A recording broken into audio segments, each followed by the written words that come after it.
Talking about gaming companies and online companies per se. And one of the most famous versions of online companies, apart from gaming companies, are companies that we use on a daily basis. Netflix and Amazon and Spotify and all these OTT players, OTT content service providers. They are possibly going to find their GST compliance now absolutely airtight, because that's what the government is trying to do, Kartik, in terms of making sure that every single service provided by them on the Indian soil to anybody, registered GST individuals or not, all of them will be taxed at 18%.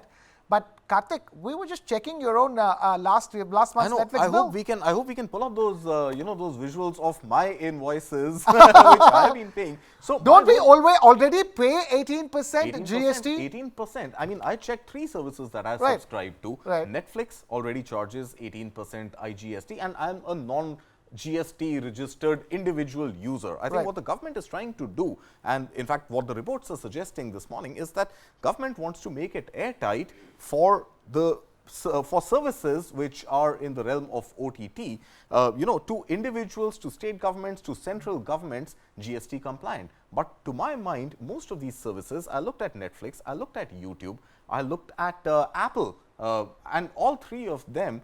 And Apple, I don't mean the hardware, the phone. The Apple services of data that I subscribe to use the 200 GB of data every year, I am already charged 18% GST. So my simple question is, Krishna, and I don't have an answer to it, it's a question, that what changes? Is there any impact to people like you and me who are already subscribing to these services and paying an 18% GST? Right, it is online information and database and services. We have Dr. C.A. Abhishek Murali, President, All India Taxpayers Association, and Secretary, SIRC of ICAI 2020-2021, now joining us. Thank you so much for taking time out to be with us, Mr. Abhishek Murali. Demystify this for us. Kartik and I went through our own Netflix bills. There was 18% GST already on it. Now comes this new clarification about how, if an unregistered people, if those services go to, they were exempt before, but they are not exempt anymore. But we were unregistered, but we are still paying GST. Can you please demystify for us what exactly is going on when it comes to GST on online services? They have their entire definition of OIDAR. Look, the objective of the government is basically, now with the advent of technology, with the advent of the internet in the way that it is today, it's so easy to consume information that you don't know where it comes from.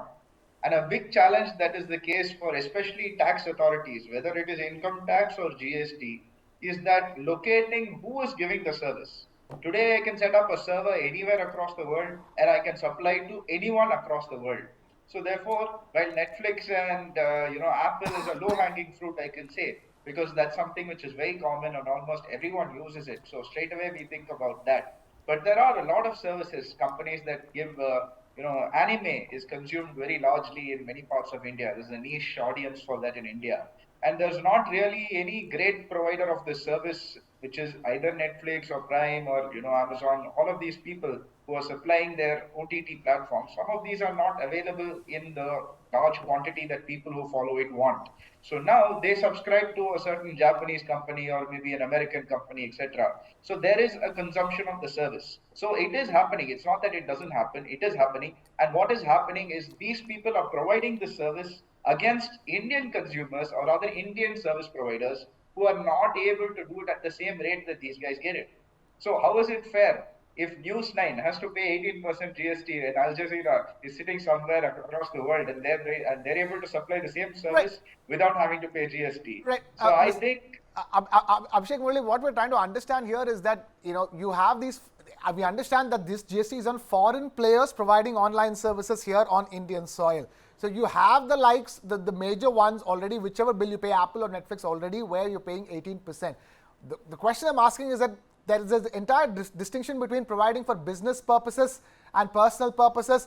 If you provide it on personal purposes, you're exempt. You were exempt before, but now you're not going to be exempt. I'm just trying to understand, does the GST liability from the customer's end or from Netflix's end go up, and consequently the price charged to the customer go up? Is there a possibility for that, or are we already paying, at least for the major OTT services, major online services that we use, as customers were already used to paying 18% GST? My simple point is that liability going to rise any further?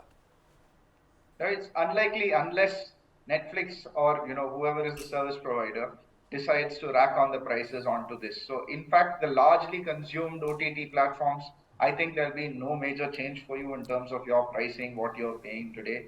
But this is an amendment which is brought into effect so that there's any leakages where somebody is supplying a significant amount of